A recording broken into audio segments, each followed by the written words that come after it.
नमस्कार, नम्रता. आज रेसिपीमध्ये आपले खूप खूप स्वागत. तर आज आपण बनवणार आहोत भरपूर भाज्यांनी भरलेले हेल्दी सोया कटलेट्स. बाहेरून एकदम खुसखुशीत, आतून मऊ, प्रोटीनने भरपूर आणि लहानांपासून मोठ्यांपर्यंत सगळ्यांनाच आवडतील असे हे कटलेट्स आहेत. जर तुमच्या घरात मुले भाज्या खायला टाळाटाळ करत असतील तर ही रेसिपी नक्की करून पहा. यामध्ये तुम्ही तुमच्या आवडीनुसार कोणत्याही भाज्या ॲड करू शकता आणि सोया ग्रॅन्युल्समुळे हे कटलेट्स अतिशय पौष्टिक बनतात. शिवाय हाय प्रोटीन आणि हाय फायबर. आजच्या ह्या व्हिडिओमध्ये मी हे अगदी सोप्या पद्धतीने तुम्हाला दाखवणार आहे. यामध्ये मी रवा अजिबात वापरला नाही आहे. तरीही थंड झाले तरी हे कटलेट्स अगदी क्रिस्पी असे तयार होतात. आता ही सोया कटलेट्स बनवण्यासाठी एक मिश्रण तयार करून घेऊया. आता बाउलमध्ये 1 वाटी इथे मी सोया किमा घेतला आहे. सोया चंक्स असतात ते गरम पाण्यात घालून नंतर व्यवस्थितपणे त्यातील पाणी निथळून अशा प्रकारे मिक्सरमध्ये व्यवस्थितपणे खिमा तयार करून घेतला आहे. आता लगेचच बाकीचे जिन्नस त्यामध्ये ॲड करूया. इथे मी 2 छोटे मीडियम साईजचे उकडून किसून घेतलेले बटाटे घालत आहे.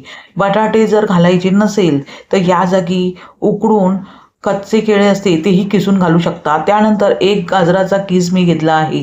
इथे तुम्ही तुमच्या आवडीनुसार कोणत्याही भाज्या ॲड करू शकता.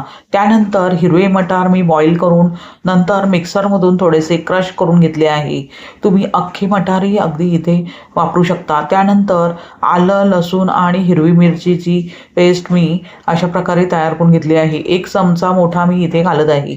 तुम्ही तुमच्या आवडीनुसार कमी जास्त करू शकता. त्यानंतर चाट मसाला, इथे धनेपूड, हळद आणि लाल तिखट मी घेतले आहे. तुम्ही तुमच्या आवडीनुसार पावडर मसाले कमी जास्त करू शकता. चवीनुसार इथे मीठ घालूया. त्यानंतर इथे ह्या मिश्रणाला बाइंडिंग येण्यासाठी साधारणतः अर्धी वाटी मी पोह्याची भरड घालत आहे. इथे कोणतेच तांदळाचे पीठ किंवा बाकीचे जिन्नस मी वापर न करता अगदी पौष्टिक असे हे तुम्हाला कटलेट्स बनवून दाखवते आहे. पोहे घातल्यामुळे जे मॉइश्चर असेल ते पोह्याची भरड अगदी व्यवस्थितपणे शोषून घेते. पाहू शकता परफेक्ट असे कटलेटसाठी मिश्रण आपण तयार करून घेतले आहे. मीडियम सॉफ्ट असा गोळा तयार करून घेतला आहे. पाहू शकता अर्धी वाटी आपल्याला इथे पोह्याची भरड लागली आहे. ती भरड आपण कटलेट्सवरती लावून नंतर तळून घेणार आहोत. आता लगेचच कटलेट्स बनवायला घेऊया. इथे तुम्ही तुमच्या आवडीनुसार हव्या त्या साईजमध्ये कटलेट्स बनवून घेऊ शकता. हार्ट शेपमध्ये मीडियम साईजचे कटलेट्स बनवून घेत आहे. अशा प्रकारे मिश्रण त्यामध्ये घातल्यावर व्यवस्थितपणे दाबून घ्यायचे आहे. एक्स्ट्राचे मिश्रण काढून व्यवस्थितपणे घेऊन नंतर हलक्या हाताने अशा प्रकारे कटलेट मोल्डमधून व्यवस्थितपणे काढून घ्यायचे आहे. जर मोल्ड नसेल तर तुम्ही गोल जो आकार असतो त्याप्रमाणेही कटलेट्स बनवू शकता. ही इथे हार्ट शेपचे कटलेट्स बनवून घेत आहे. जर तुम्हाला अशाच सोप्या, हेल्दी आणि चविष्ट रेसिपी आवडत असतील तर नम्रताज रेसिपी चॅनलला सबस्क्राईब करा, व्हिडिओला लाईक करा आणि तुमच्या मित्रमैत्रिणीसोबत शेअर करा आणि सोबतचे बेल आयकॉनवर क्लिक करा. म्हणजे मी जे नवनवीन व्हिडिओ बनवेन त्याचे नोटिफिकेशन तुमच्यापर्यंत पोहोचेल. सर्वात महत्त्वाचे म्हणजे हाईप करा. आता अशा प्रकारे आपण दुसरेही कटलेट अगदी व्यवस्थितपणे तयार करून घेतले आहे.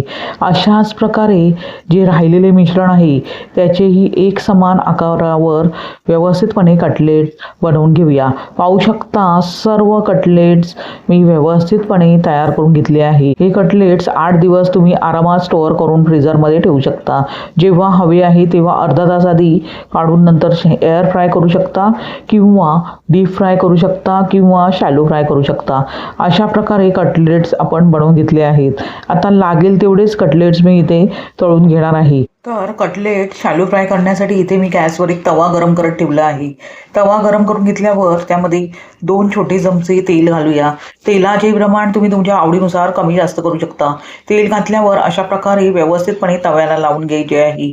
आता तेल व्यवस्थितपणे गरम होईस्तोवर आपण जे कटलेट्स बनवून घेतले आहेत ते पोह्याची भरड आपण तयार करून घेतली आहे. त्यामध्ये अशा प्रकारे सर्व बाजूने व्यवस्थितपणे कोट करून घेऊया. सर्व बाजू अगदी व्यवस्थितपणे पोह्याच्या भरडीमध्ये आपण अशा प्रकारे कोट करून घेतली आहे. लगेचच जे कटलेट आहे ते तव्यावर अशा प्रकारे हलक्या हाताने ठेवून देऊया. सर्व कटलेट्स अशाच प्रकारे अगदी हलक्या हाताने कोट करून नंतर तव्यावर अशा प्रकारे सोडून द्यायचे आहे. हलक्या हाताने सोडायचे आहे, नाहीतर तेल हातावर उडण्याची शक्यता असते. आता गॅसची फ्लेम मीडियम ठेवून दोन्ही बाजूने अगदी एक समान रंगावर गोल्डन कलर येईस्तोवर आपण हे कटलेट व्यवस्थितपणे खरपूस भाजून घेऊया. एक बाजू थोडीशी सेट करून घेतल्यावर आणि थोडीशी खरपूस भाजून घेतल्यावर दुसरी बाजू पलटून एक समान रंगावर आपण हे कटलेट व्यवस्थितपणे तळून घेऊया. पाहू शकता, एक बाजू कटलेटची मी अगदी व्यवस्थितपणे खरपूस तळून घेतली आहे. अशाच प्रकारे दुसरी बाजू पलटून व्यवस्थितपणे तळून घेऊया. दोन्ही बाजू एक समान रंगावर आपण मीडियम गॅस करून गोल्डन कलर येईस्तोवर तळून घेतली आहे. अशा प्रकारे पाहू शकता, परफेक्ट असे कटलेट आपण तयार करून घेतले आहे. आता हे कटलेट आपण टिश्यू पेपर असलेल्या कागदावर काढून घेऊया, म्हणजे एक्स्ट्रा जे तेल आहे ते टिश्यू पेपर शोषून घेईल. हे कटलेट मी शॅलो फ्राय करून घेतले आहेत. तुम्ही एअर फ्रायही करून घेऊ शकता, त्यामुळे तेल अजिबात लागणार नाही. तरी तितकेच चविष्ट हे कटलेट लागतात. मी इथे शॅलो फ्राय केले आहेत. तुम्ही डीप फ्राय करू शकता किंवा एअर फ्राय. अशा प्रकारे हे गरमागरम कटलेट तुम्ही सॉस बरोबर सर्व करू शकता, पुदिन्याच्या चटणीबरोबर सर्व करू शकता किंवा दह्याबरोबर सर्व करू शकता. तुम्ही तुमच्या आवडीनुसार कोणतेही डीप वापरू शकता किंवा असेच जरी हे कटलेट खाल्ले तरी फारच चविष्ट असे लागतात. इथे आपण मसाले जे वापरले आहेत त्यामुळे अजिबात चटणी किंवा सॉसची गरज लागत नाही. इतके चविष्ट हे कटलेट तयार होतात. शिवाय पौष्टिकतेने परिपूर्ण. यामध्ये भाज्याही भरपूर आपण वापरल्या आहेत, त्यामुळे मुलांच्या पोटात अशा प्रकारे भाज्याही जाऊ शकतात आणि मुले अजिबात खायला हे कटलेट कंटाळा करणार नाहीत. शिवाय हे सोया चंकपासून बनवले आहे, अजिबात समजतही नाही. इतके चविष्ट आणि रुचकर असे हे कटलेट तयार होतात. हे कटलेट बनवण्यासाठी खास टिप्स म्हणजे सोया ग्रॅन्युअल्स मधील पाणी पूर्णपणे पिळून काढा, त्यामुळे कटलेट तुटणार नाहीत. ब्रेड क्रम ऐवजी ओट्स पावडर वापरल्यास कटलेट अधिक हेल्दी बनतात. शॅलो फ्राय केल्यास कमी तेलातही छान कुसकुशीत कटलेट तयार होतात. शिवाय मुलांना जर देणार असाल तर तिखटाचे प्रमाण कमी ठेवा आणि भरपूर भाज्या वापरा. तुम्हाला ही रेसिपी कशी वाटली ते कमेंट करून सांगा. आणि रेसिपी जर आवडलीच तर नम्रताज रेसिपीला सबस्क्राईब करा, अगदी निशुल्क आहे. लाईक करा, सबस्क्राईब करा, हाईप करा. पुन्हा भेटूया अशाच हाय फायबर हाय प्रोटीन रेसिपीसह. धन्यवाद. श्री स्वामी समर्थ.